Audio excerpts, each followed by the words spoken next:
Buenos días, familias trabajadoras, compañeras y compañeros. Quiero expresarles en nombre del movimiento sindical, en nombre del PIT-CNT, del secretariado ejecutivo, un fraternal saludo y un reconocimiento a la conmemoración de estos 56 años de lucha organizada.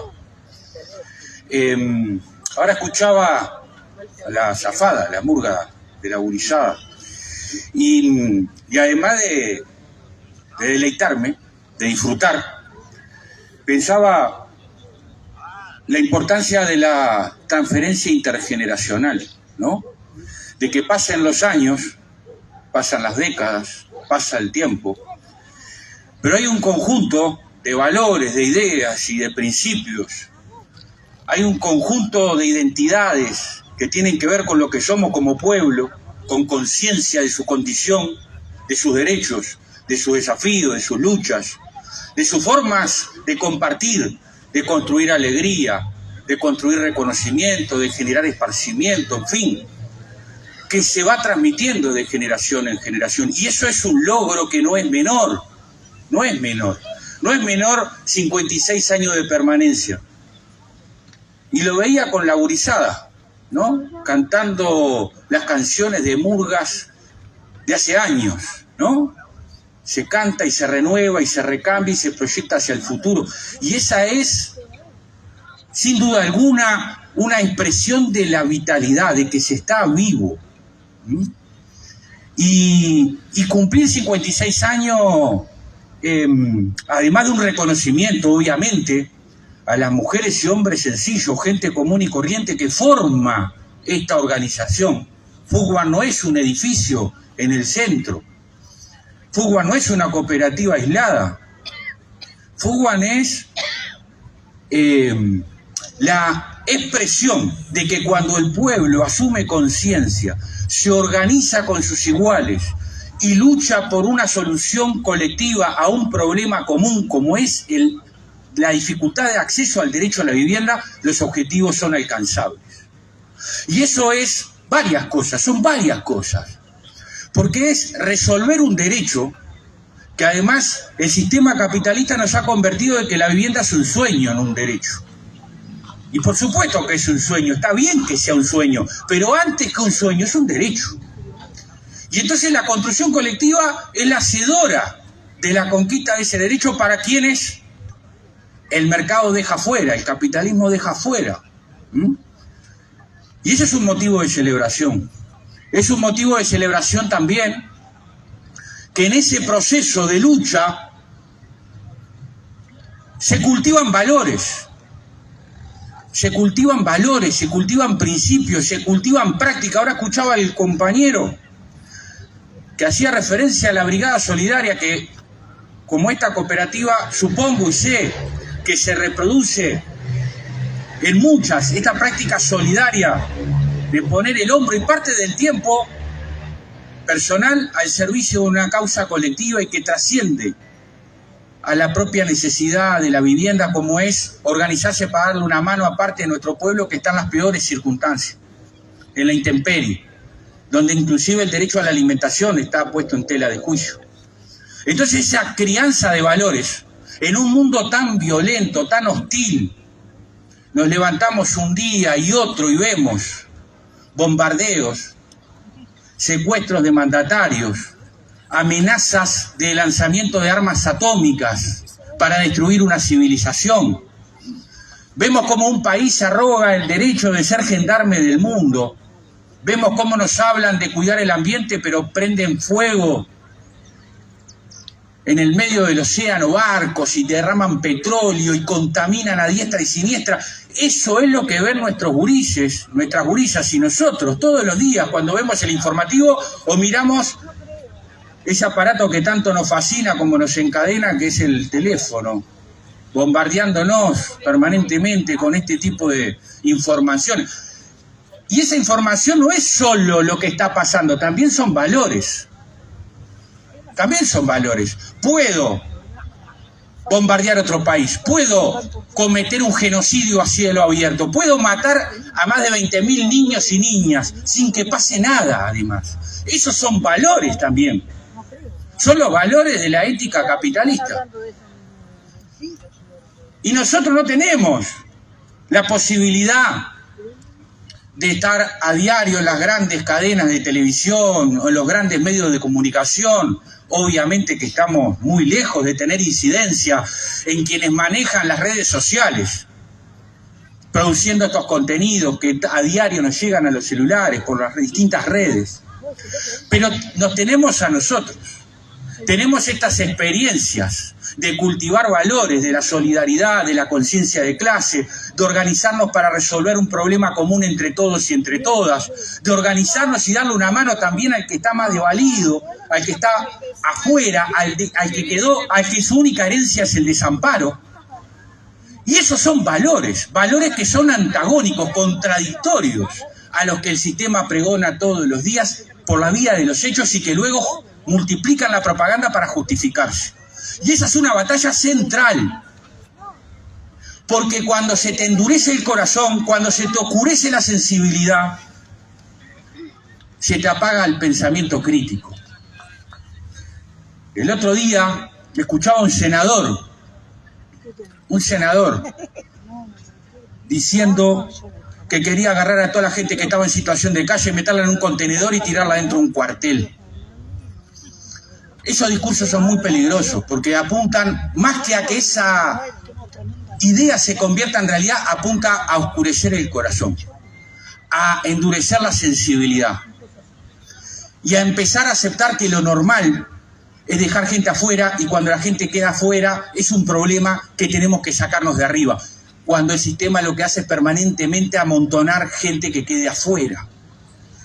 Entonces cumplir 56 años dando solución a la vivienda, pero también haciéndolo con una perspectiva de valores, de principios y de ideas que va a contrapelo, que es una alternativa superadora a lo que nos ofrece todos los días este sistema, es tremendo reconocimiento. Y es importante, ustedes lo saben, yo no estoy inventando nada nuevo, pero me parece importante que le pongamos palabras a estas cosas, porque pensamos con palabras. Y si no le ponemos palabras a estas cosas para pensarlas, otros terminan poniendo palabras en nuestra cabeza que nos hacen pensar de otra manera. Entonces hablemos de estas cosas y sintamos orgullo de lo que somos. En esa perspectiva, no voy a extenderme mucho más, voy a tratar de acotarme en el tiempo porque ya están desde muy temprano en esta celebración y queda el compañero Quique, que tiene cosas mucho más importantes que las que estoy compartiendo yo para decirles. Pero quiero por último, en esto de la batalla de ideas, en esto de la lucha por prácticas que tengan valores contrapuestos a los que nos ofrece un sistema que lo único que nos ofrece es normalizar la violencia, normalizar la expropiación de derechos, normalizar que quede gente afuera permanentemente, normalizar la violencia entre nosotros, el alto consumo de psicofármacos para poder sostener esta vida, normalizar que la falta de trabajo es de la persona, que si ganás poco es tu culpa. Todo eso que a diario se nos quiere meter en la cabeza, lo tenemos que combatir, como veníamos diciendo, con prácticas colectivas, y que esas prácticas incuben valores alternativos, superadores, y que construyan esperanza sobre que otro mundo realmente es posible y otra sociedad realmente es posible. Y esa aspiración de cambiar las cosas, ojalá fuese tan sencillo como desearlo con todo el amor del corazón. Es más complejo, necesitamos mucha fila india, necesitamos mucho pueblo organizado, necesitamos mucha conciencia de clase cultivada, porque los cambios que queremos son tan difíciles porque necesitan de mucho pueblo atrás. No hay otra alternativa. No hay la alternativa de un dictador bueno. La única alternativa es pueblo consciente, organizado, construyendo decididamente su futuro. Y eso cuesta un ojo en la cara. en esa perspectiva tenemos que ir construyendo mediaciones, propuestas que partiendo de aquí ahora, nos ayuden a ir hacia ese lugar al que queremos ir, a esa sociedad armoniosa, amorosa, de cuidado, de derechos que le permitan a la gente ser libre, porque no hay libertad sin derechos. Y una de esas propuestas, una de las tantas que tenemos, porque el movimiento popular no solo reclama con justicia, no solo se moviliza con legitimidad, sino que también elabora propuestas de para dónde ir y por qué. Y una de esas propuestas es el impuesto al 1% más rico, con un objetivo que al mismo tiempo es una denuncia de la incapacidad que ha tenido el mercado capitalista y que han tenido las políticas públicas de abatir una de las violaciones a los derechos humanos más flagrantes que se cometen a diario en nuestro país de forma silenciosa y peor aún, normalizada, que es tener 3 de cada 10 niños y niñas menores de 3 años en situación de exclusión de derechos, en situación de pobreza. Este es un problema estructural y de larga data. En los últimos 30 años Uruguay no ha podido nunca ha podido que la pobreza infantil sea el doble que la pobreza general. Siempre la pobreza infantil es el doble que la pobreza general. Desde el sistema, distintos interlocutores nos dicen que para solucionar el problema de la pobreza que sufren los niños y niñas que están en hogares con adultos que están en situación de pobreza, el país tiene que crecer. Hay que crecer para distribuir. En estos últimos 30 años, en donde nunca logramos que la pobreza infantil deje de ser el doble que la pobreza general que existe en la sociedad, la capacidad de generar riqueza en Uruguay creció un 130%. 130% más ricos que hace 30 años atrás, pero seguimos teniendo un 30% de niños y niñas por debajo de la línea de la pobreza. Por lo tanto, la teoría del crecimiento para explicar la situación de desamparo en la que dejamos a nuestros propios hijos e hijas, como pueblo, porque son nuestros, no explica la situación. Porque al mismo tiempo que eso ocurre, que ese crecimiento se fue desarrollando, que estos 30 años fueron transcurriendo, un grupo selecto de personas, que no son más de 24.000 adultos, acumuló y concentró riquezas de forma creciente, al punto tal de que ese 1% tiene la misma cantidad de ingresos mensuales que el 50% de la población. El 1% concentra lo mismo que la mitad de la población uruguaya. Ese 1% tiene 8 de cada 10 pesos de los que están depositados en los bancos, de los activos financieros. Bajo la lógica de esa desigualdad estructural y creciente, el crecimiento nunca va a resolver el problema de la postergación de derechos. Y esto lo tenemos que pensar, lo tenemos que decir, lo tenemos que denunciar, porque de lo contrario no hay explicación que resuelva el problema de la pobreza infantil. Y nos tenemos que resignar a eso. Pero cuando nos resignamos a eso, estamos aceptando que se instale una lógica perversa.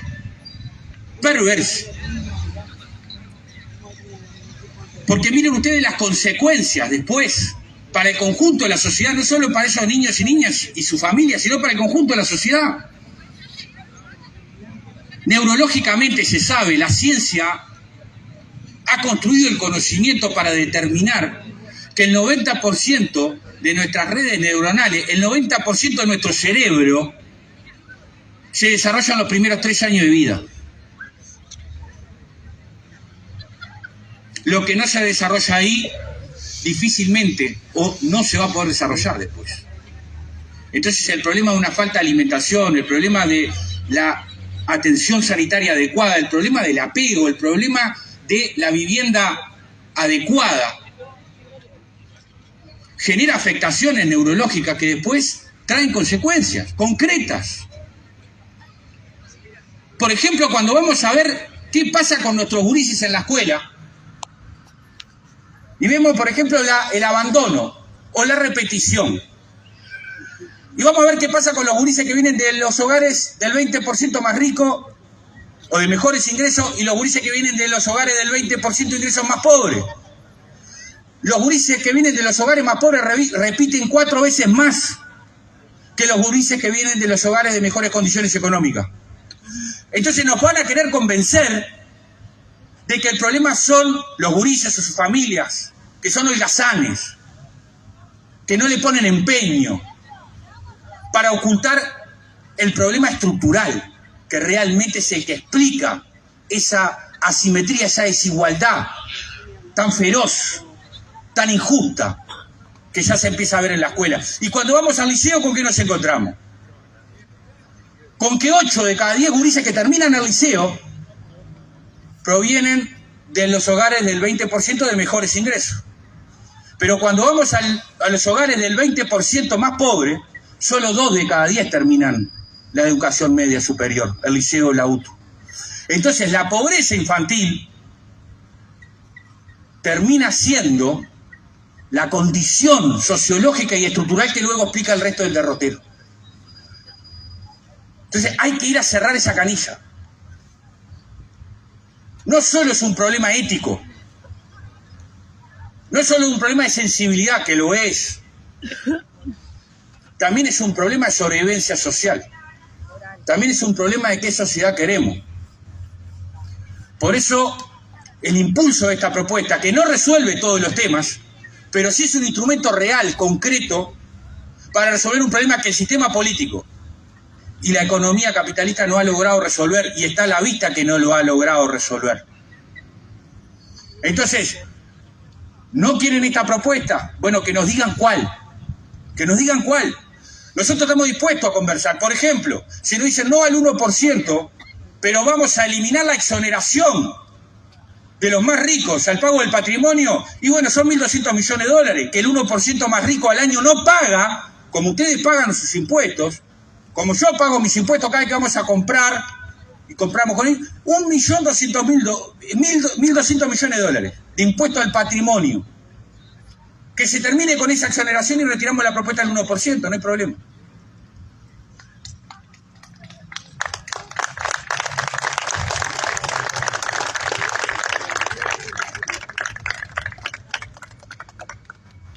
Pero lo que sí tenemos que tener claro es que esta propuesta que ha elaborado la comisión que ha trabajado en el marco del PIT-CNT, de las organizaciones populares, no implica la creación de un nuevo impuesto, no implica tampoco que se castigue la actividad productiva, y tampoco implica un aumento de la presión tributaria, que tengamos que pagar más impuestos, porque los únicos que van a tener que pagar un poquito más, un 1%, son las personas que tengan más de $1 millón de patrimonio.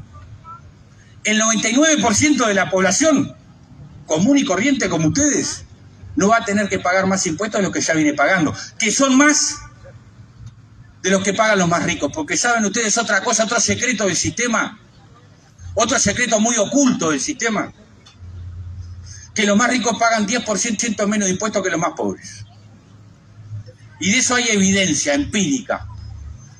El 1% más rico paga, del total de sus ingresos, paga un 22% de impuestos. El 50% más pobre paga un 30% de impuestos de sus ingresos. Entonces terminan pagando más impuestos los más pobres que los más ricos. Entonces, ¿queremos menos impuestos? Sí, queremos menos impuestos. Los trabajadores, los jubilados, queremos menos impuestos. Pero la sociedad necesita impuestos para funcionar, y que los paguen los que se han ido de fiesta de privilegio en privilegio durante toda la vida, que es ese 1% más rico. Para que estas cosas, como el derecho a acceder a una vivienda digna, o la lucha contra la pobreza infantil, o la lucha por trabajo, por salario, por un sistema jubilatorio que está al servicio de la vida, por un sistema de salud que esté al servicio de la vida, por un sistema educativo que esté al servicio de la dignidad humana y del progreso humano. Hay que luchar. No queda otra alternativa. Y para luchar necesitamos cultivar conciencia de clase y organización, como ha hecho Fuguan en estos 56 años de historia. Así que salud, familias trabajadoras, feliz aniversario y muchas gracias.